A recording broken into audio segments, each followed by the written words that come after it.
एक वही किताब बाब एक किस तरह इल्हाम रब्बानी अल्लाह के रसूल को ज़ाहिर हुआ।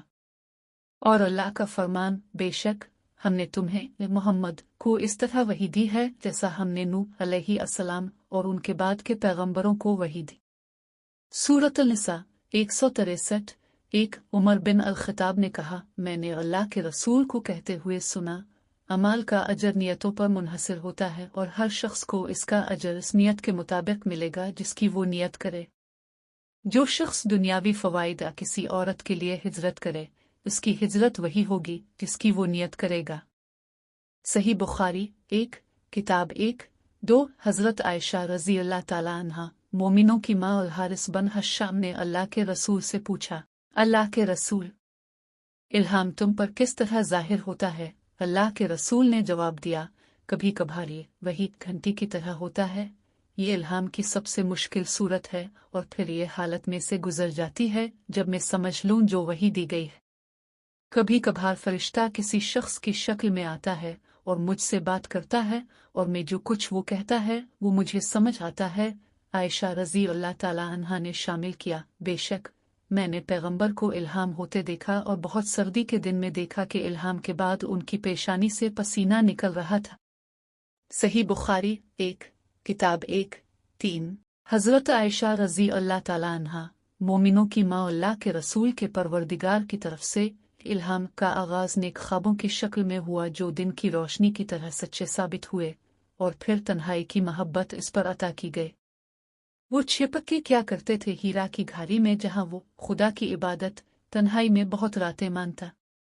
इन्होंने अपने लिए सफरी खाना लिया और फिर अपनी बीवी खदीजा के पास वापस आते थे ताकि अपना खाना लें और फिर दोबारा इसी तरह सफरी खाना लेते थे जब तक कि अचानक हकीकत उन पर नाजिल हो गई जब वो हीरा की घारी में थे।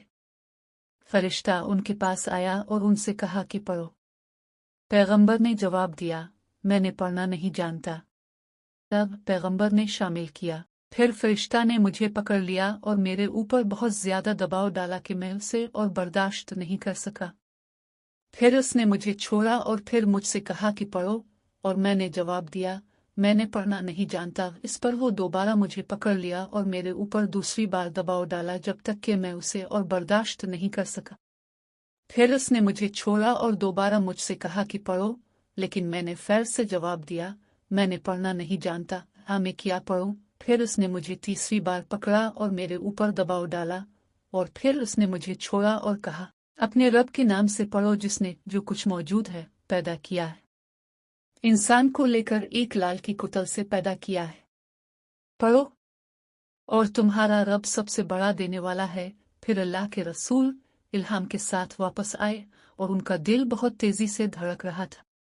फिर उन्होंने खदीजा बिन्त खुयल्द के पास जाकर कहा, मुझे छपो, मुझे छपो। उन्होंने उनको छुपा दिया जब तक कि उनका खौफ खत्म न हुआ और उसके बाद उन्होंने खदीजा रज़ी अल्लाह ताला अन्हा को वो सब कुछ बताया जो हुआ और कहा, मैं डरता हूँ कि कुछ मेरे साथ हो जाएगा। खदीजा रज़ी अल्लाह ताला अन्हा ने जवाब दिया, कभी नहीं, अल्लाह की कसम, अल्लाह तुम्हें कभी रुस्वा नहीं करेगा।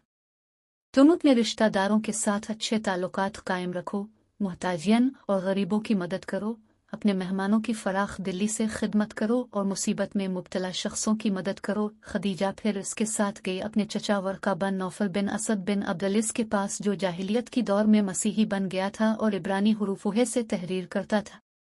वो ईसाई इंजील को इब्रानी ज़बान में जितना अल्लाह चाहता था लिखता था। वो बूढ़ा शख्स था और उसकी बीनाई छीन गई थी।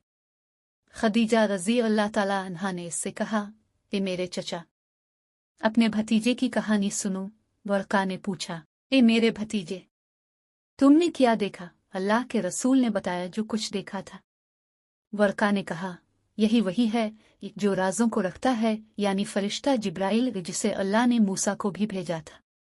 मैं चाहता हूँ कि मैं जवान होता और तुम्हारे लोग तुम्हें निकालने के वक्त तक जिंदा होता। अल्लाह के रसूल ने पूछा, क्या वो मुझे निकाल देंगे? इसने मुस्बत जवाब दिया और कहा, जो भी आदमी ऐसा कुछ लेकर आया जैसा कि तुम लेकर आए हो, इसको दुश्मनी से सामना करना पड़ा, और अगर मैं इस दिन तक जिंदा रहूं जब तुम्हें निकाला जाएगा तो मैं तुम्हें मजबूती से हिमायत करूंगा। लेकिन कुछ दिन बाद वर्का फौत हो गया और इल्हाम भी कुछ देर के लिए रुक गया।